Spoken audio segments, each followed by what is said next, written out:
Welcome to North of 60. I'm Heidi Schweighoefer. Today ends our little series of candidates running for City Council in this November 2023 election. And with me today are Ward 2, Madeline Lepidi-Carino, and Ward 4, Michael Bird. So thank you both for being here. Madeline, I'm so glad I got your last name done well. So thank you. You did it well, thank you. Tell me a little bit about yourselves. Anyone can start. Well, I've lived in Hudson for 47 years. Oh my. And I'm, for the most part, I've been very happy with the way things were running in council. I liked the way they operated and had a history of nonpartisanship. Before, I liked the way council operated before when they were able to settle things calmly and negotiate things, which didn't mean they didn't have their arguments and their heated debates, but they were able to sit down and talk with each other. You're right. And work things out. Now I've seen, since the last council election, I've seen council become more divisive, more acrimonious. This is not what I want to see in our council. I want our council to work collaboratively, respectfully, and civilly with each other to resolve our differences and resolve issues. I'm an attorney and I'm a mediator. I've worked with difficult people. I am able to negotiate and work with people civilly and through collaboration. And that's why I want to run. Good for you. Thanks, Madeline. You're welcome. Michael. Well, thank you, Heidi. My name's Mike Bird, and I am a pediatric emergency physician and a quality improvement expert, and have lived with my wife, Lori, in Hudson Ward 4 for about 24 years now. We raised a son and a daughter here in Hudson. Both graduated from Hudson High School. I have years of community service in Hudson EMS, Hudson Senior Network, the Library Board, Hudson School Safety Committee, and I'm a volunteer at Boston Mills Brandywine on a ski patrol during the winter months. The city of Hudson has done so much for me, as it's been such a great place to raise a family. I want to, in addition to what I've already done as a volunteer, I want to continue to give back to the city, and kind of building on what Madeline said. I think that the council needs to focus more on working and doing what's best for the city of Hudson instead of fighting amongst themselves. Amen to that.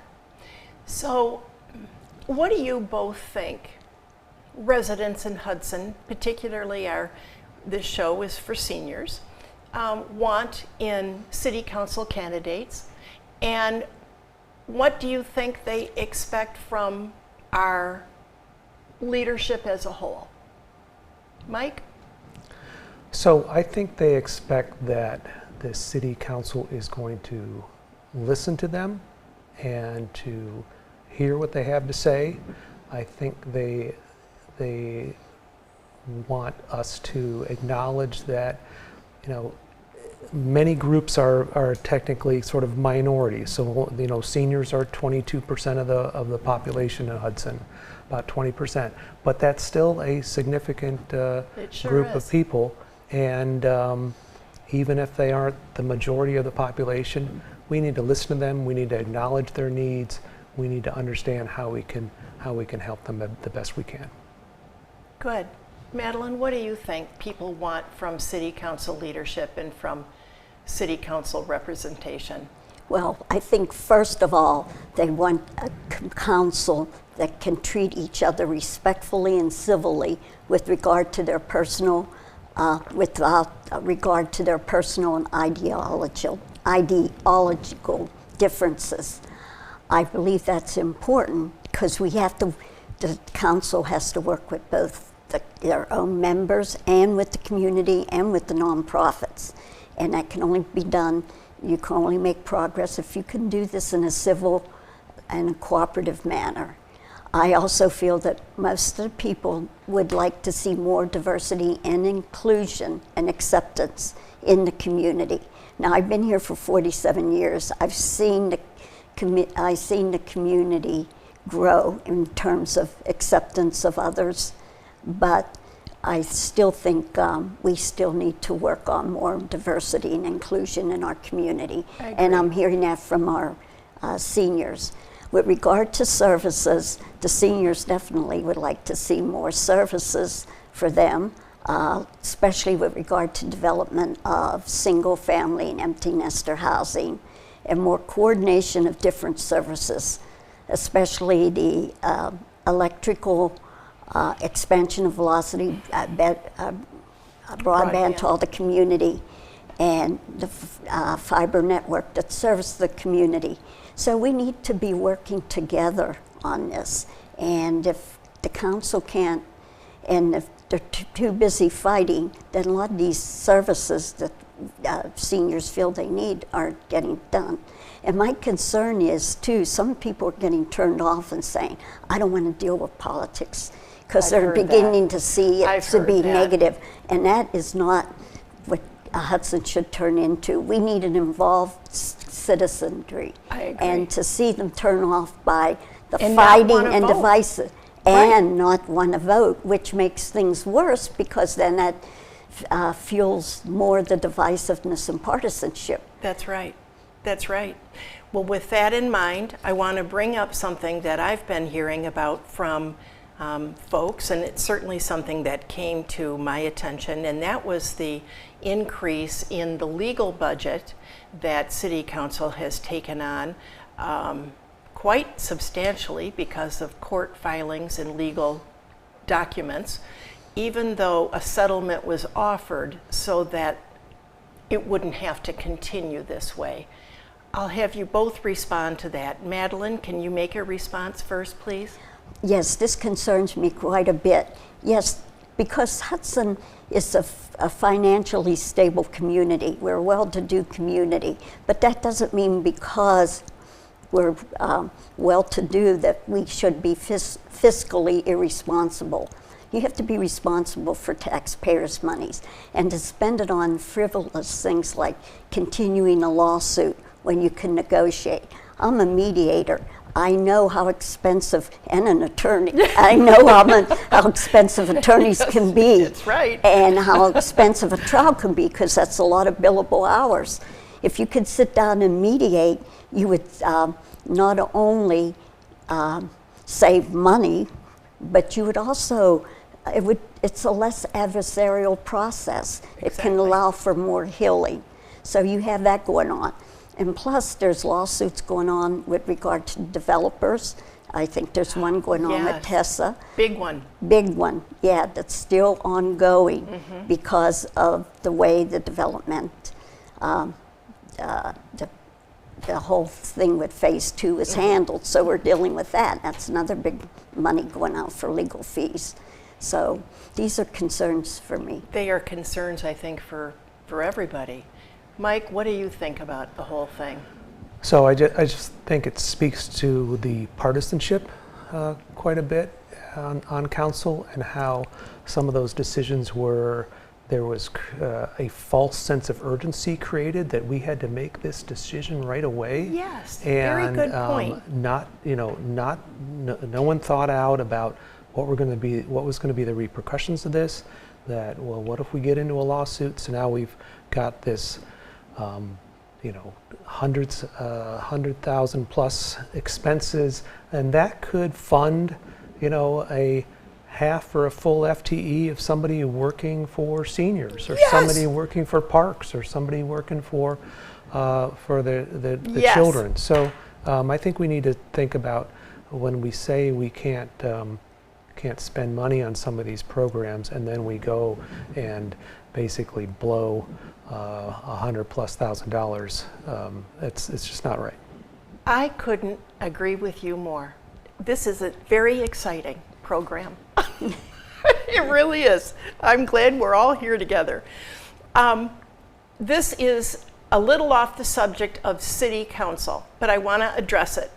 So, house appraisals went up a bazillion dollars. I think ours went up 140,000 or some humongous, ridiculous thing. And yet we have a levy coming up. And I know this is not the school board discussion, and I don't mean to do that, but I know that seniors are saying, wait a minute, I've paid for the schools, I'm 75 years old, why am I continuing? Why should I continue to pay for a levy? And what am I going to do if, with the increased price of property taxes and everything else? Mike, you want to address that briefly?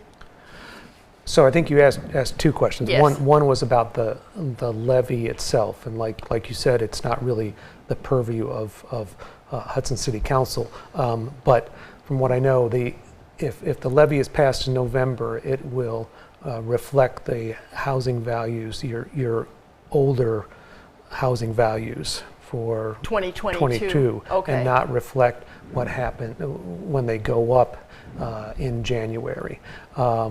There was a great article on Hudson Life in Hudson Life magazine this past issue by the school board treasurer that did a great job of describing the impact of increased values, and that same point that it's going to reflect older values, not the increased one.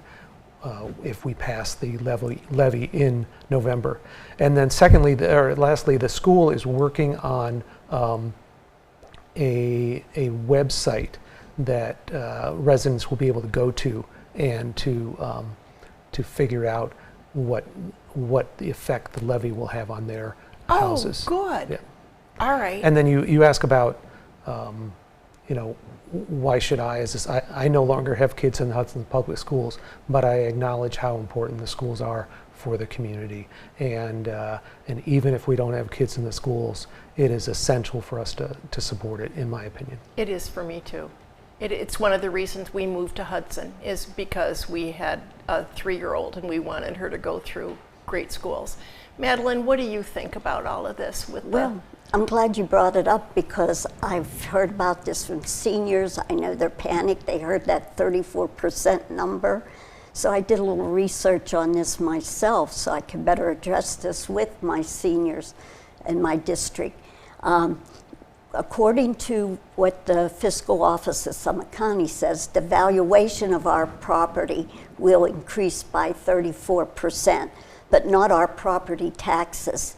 According to House Bill 920, which was passed in 1976, it does keep tax levels stable by adjusting the levies.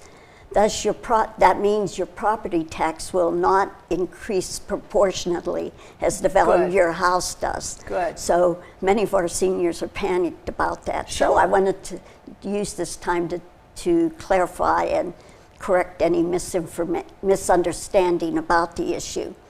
The levy itself will increase $100,000 home by $192.50. You need to keep in mind it's been 12 years since the school has asked for a levy. Now, they did ask for a PIF, which was for permanent improvement funds. Mm-hmm. They asked for that levy in 5 years, but that's not the same as this levy. This levy is for operating expenses, just like for salaries and maintenance of school, etc. The PIF was just for permanent improvement, like building, addition to new buildings, etc. By law, you can't intermingle the operating and the permanent improvement funds, which is why the school has to ask for a levy. But I think it's worthwhile for our seniors too. I know as seniors, we don't have children in school, and we would like to pay less taxes, not more. But we also have to think not only for us, but also for our future generations, our kids. And they need to have and grandkids and great-grandkids out there. So you need to really keep them in mind. They deserve the good quality education that your children had. Good. I agree so far with everything. All right, I want to focus on, I'm going to get to seniors. I want to talk a little bit about phase 2, because I bring it up because when it began to be discussed, there were, including me, there were a bunch of us who got on a list. We were hopeful that we would be on the list for one of those downtown cluster homes, because I couldn't think of anything nicer than being able to walk to the stores, walk to the library, walk to the restaurants, and have a first floor bedroom and not have to worry about a big house. And then it went away. So Mike, address senior housing. So I think the comprehensive, or the community survey that's part of the comprehensive plan, some of those results are out now, and they show that 28, maybe 30% of people responded that if they were going to move in the next 5 to 10 years, they would want to have a smaller home and a first floor living. Yeah. And so I think that there's that need out there, and that need is going to continue to grow. And I think that the initial sort of the pushback several years ago around phase 2, I think I don't know if folks thought that it wasn't going to maintain the charm of Hudson or ruin downtown in some way, but I really think that we can come to a consensus. I think there's lots of opportunities for us to have some green space, some very reasonable, good-looking homes that fit nicely into downtown, and like you said, provides that walking community, that walking ability, and that makes it so that people that with larger homes who now want to or need to move out of them, they can stay in Hudson instead of having to leave for another community. Exactly. Lots of people have left in their 70s, folks I know, to Aurora, Twinsburg, other communities, because we don't have enough here. That the first floor bedroom and first floor living doesn't, we don't have that here. Right. Madeline, your thoughts? My thoughts are that we had a phase 2 plan developed, and then you had the special election, and then it was voted down, and then the new council members came in and ditched that entirely. So what do we have now? We have an empty lot that we're paying $15,000 a month in debt, in debt expenditure interest on an empty lot. Without that, there's no tax revenue being generated, and there's no benefit to the residents with an empty lot sitting there. Now, my opponent told me, and because he gets touchy when I bring this up, that it's not his fault, it's the other council's fault, because they signed this contract to buy this land. My thought is that no matter whose fault or who signed the contract, the thing is, once you become a council member, it becomes your responsibility. You can't say, well, I'm not going to do this because the other guy was at fault. That's not the way it works. You have to do something with that land. That's right. My thing is that then you need to develop it. I would agree with Mike, we do, and with the comprehensive plan, not only with this comprehensive plan, but I think in the last comprehensive plan, there was some indication for people wanted empty nester housing or single family housing. And like you brought up, Heidi, I'm getting that too. Many of our residents want to stay in Hudson, our seniors, but they can't find the housing, or they're ending up staying in those big houses, which they don't really which they don't want anymore because the kids are gone. So, right. Yeah. So we need to do something about that. There's a lot of ways we could develop this land. And that makes me hopeful. We'll see. That would be would be my dream in the future, is to stay here. Yes.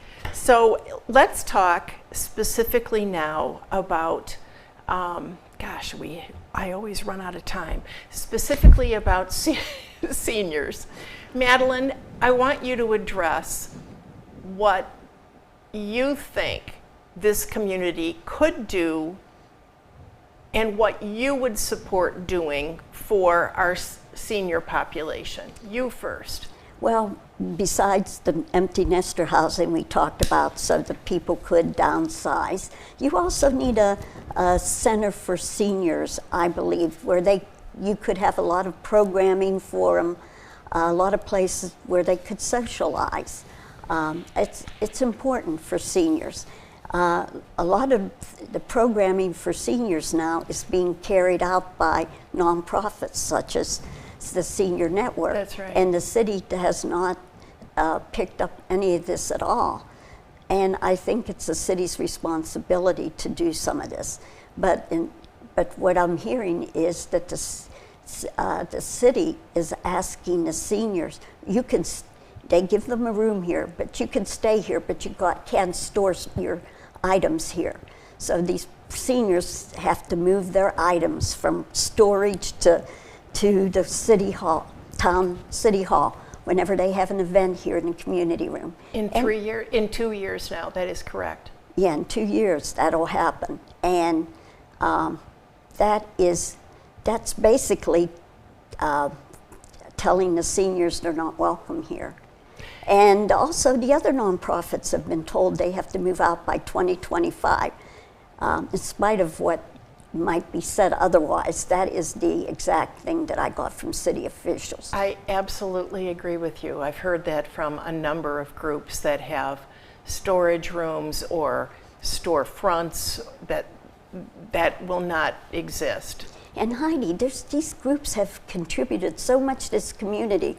Hudson's a special place, and it wouldn't have been a special place without the contribution of our community leaders and our nonprofits. Look at Phase 1. That could have fallen by the wayside until a community leader came in and helped out, made Phase 1 occur. Good point. And so to minimize or denigrate what the nonprofits are doing is abominable to me. It is to me too. Mike, what are your thoughts? So another piece of information from the community survey, they looked at kind of a combination of importance and satisfaction. So kind of giving a score of what people thought was important and what also they thought they were unsatisfied with as far as the services. And so the top three was broadband, road condition, and sidewalks, and those are all important, but also very expensive. And the next one down was senior services. And so I think there's a real opportunity without again investing a whole lot of money, is providing somebody who could be a coordinator, somebody who could be a real resource for the city, who would work with the seniors, understand their unmet needs, understand, connect them to various services, and figure out what more the city can do for seniors.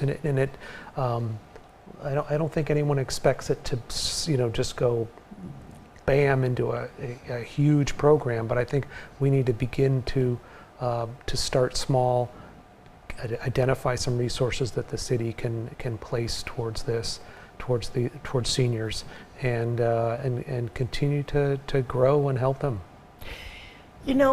There's something to be said for space that belongs to a group, and I in all of the other surrounding communities, there's a space where you can go in at 10 o'clock in the morning and have a cup of coffee and sit in a quilting class with some of your buddies, or read the paper and complain about the news or anything else. But there's a socialization there that I think is absolutely imperative. So I didn't even know this was out yet. I'm glad we're number 4. And under sidewalks and broadband and road repair, I don't mind that. Yeah. That's okay. We have 4 minutes left, which is always shocking to me because everything goes by so quickly. I want you both to talk briefly about what makes your wards special and any other kind of summing up comments you want to make. Madeline, I'll start with you. Well, I think what makes my ward unique is we have a large senior population with a number of retirement homes and assisted living and independent living. We have Laurel Lake, we have Danbury, we have Springwood, you have the Hudson Grand, you have the Heritage of Hudson. You have all these. It's a huge senior ward, and I think they need and deserve the attention of City Council. I believe that they're a large voting bloc. I'd like to, and they're becoming more active. I know some of the things we're doing at Laurel Lake has kind of gotten them a little more active. We founded the Informed Citizens group in Laurel Lake, which involves getting in outside speakers from Hudson to educate our residents, and our residents have been very responsive. So I think our ward is very unique. They have a lot to offer, and I think their needs should be paid attention to closely by council. Good, I agree. Mike, what about Ward 4? So Ward 4 does not have any of those senior facilities, not as many as you, but we have lots of future seniors who care about all the seniors throughout the city. So Ward 4 is roughly geographically, it's east of the railroad tracks, north of the turnpike, and west of Stowe Road. So a lot of several good-sized neighborhoods with some very very concerned, dedicated residents who have lived in the city for years. And what I will commit to them and to seniors as well is that I'm going to do what I think is best for Ward 4 and the city of Hudson. I'm not going to be influenced by a particular political party or any particular special interests, and I'm just really going to work for my ward and the city of Hudson. Good. We all need to go to the polls in November, and we need to be very smart this year about what we're doing and who we're voting for and what's important for us and what we want to see happen with those of us that are north of 60.